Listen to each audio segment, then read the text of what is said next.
แมวเหมียวสีทองแมวสีทองกินอาหารเม็ดทองชอบกินอาหารเม็ดแล้วเหรอ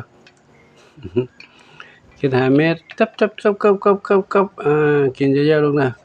จะได้แข็งแรงแล้วก็พักผ่อนนอนเลิกๆผมไปดูเด็กๆเพื่อนๆน้องๆในบ้านใหญ่ก่อนลูกนะ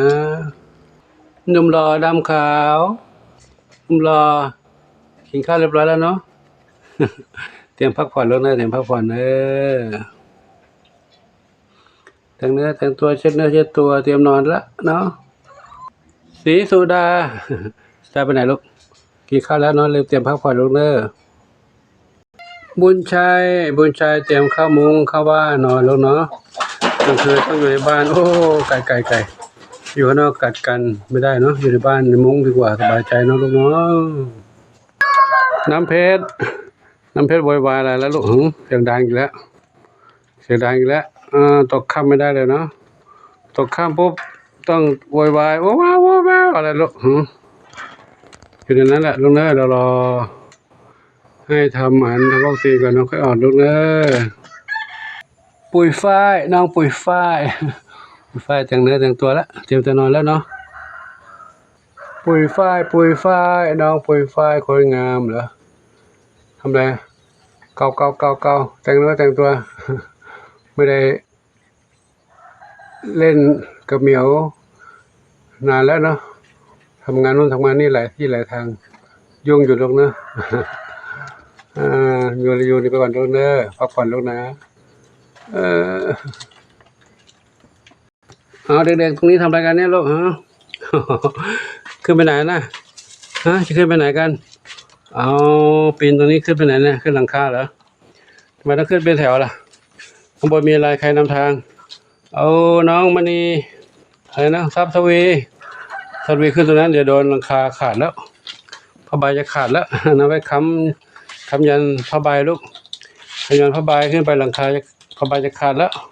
น้ำหนักเยอะแยะแล้วนะหลายเมียวกี่น้ำหนักใครแล้วนะโอ้ตัวละ3 แล้ว3 4 3 12 15แล้ว15 กิโลแล้วหนักเยอะเลยลูกนะเอาลงมาเร็วลงมาแล้วเด็กๆเขาก็ได้ยังมีความสุขนะเดี๋ยวค่อยทำอะไรที่มันให้มันแข็งแรงหน่อยเด็กโตขึ้นเรื่อยๆมีเล่นกันใบไม้ก็ร่วงลงมาอีกแล้วเก็บตรงนู้นร่วงทางนี้เก็บตรงนี้ร่วงทางโน้นโอ้กระโดดลงมาเลยน้องเดินเดียววิ่งเล่นข้างนอกแล้วเดียวไปเล่นข้างนอกแล้วไม่ต้องอยู่ในมุ้งแล้วลูกไม่ต้องอยู่ในกรงแล้วเนาะอยู่ไปวิ่งอยู่ข้างนอกกับเดียวกับใครนะเดียวลิงเล่นกับพี่นู่นน้องเดียวน้องมีสุขเดียวมีสุขแล้วก็น้องอะไรอีกดำหางกวากแล้วก็ใครดวงได้ดีเล่นกับข้างนอกนี้นะเด็กๆเล็กๆเขาเล่นกับข้างนอกนี้ส่วนพี่ที่ต้องควบคุมในนั้นก็คือที่ยังไม่ได้ทำหมันส่วนน้อง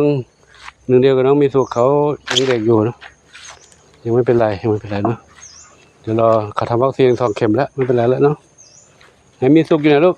ทองเล็กอยู่นี่ทองเล็กมีสุขอยู่นี่มีสุขจินตลาเพชรดำน้อยส้มขาวใหญ่ทองเล็กทองอ่อนว่ายนี่ใครเนี่ยนวรัตน์บุกยึดบ้านคนอื่นแล้วลูกนี่ไม่ใช่บ้านของตัวเองนะเนี่ยนอนตรงนี้เหรอไม่เป็นไรนอนตรงนี้ก็ได้ให้เพื่อนนอนที่อื่นก็ได้เนาะปกติน้องไม่ใช่น้องนอนตรงนี้นะเนี่ยปกติน้องใคร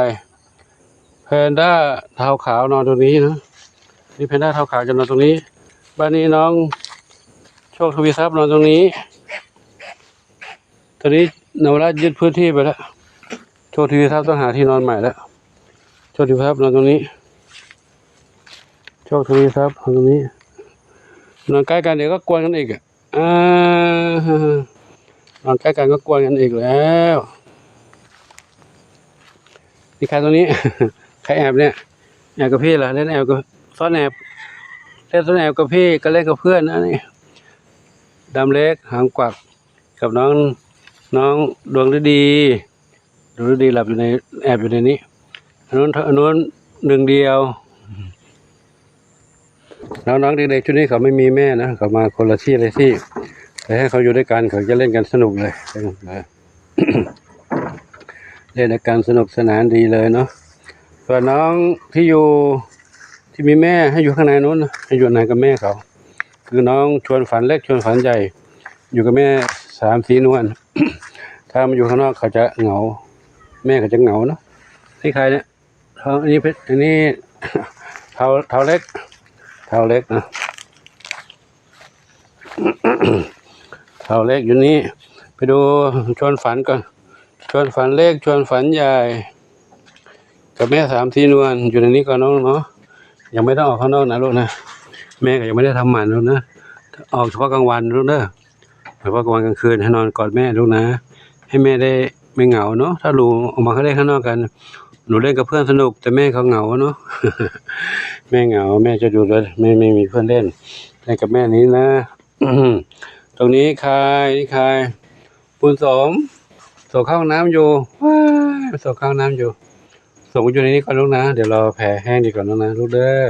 เดี๋ยวได้ออกมาเล่นแน่นอนนะเนาะเดี๋ยวไปดูทางโน้นอีก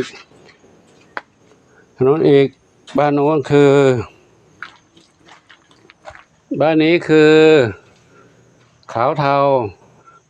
กับดำสนิทเขาทำขาวเทากับดำสนิทก็รอทำหมันลูกนะรอทำหมันเนาะ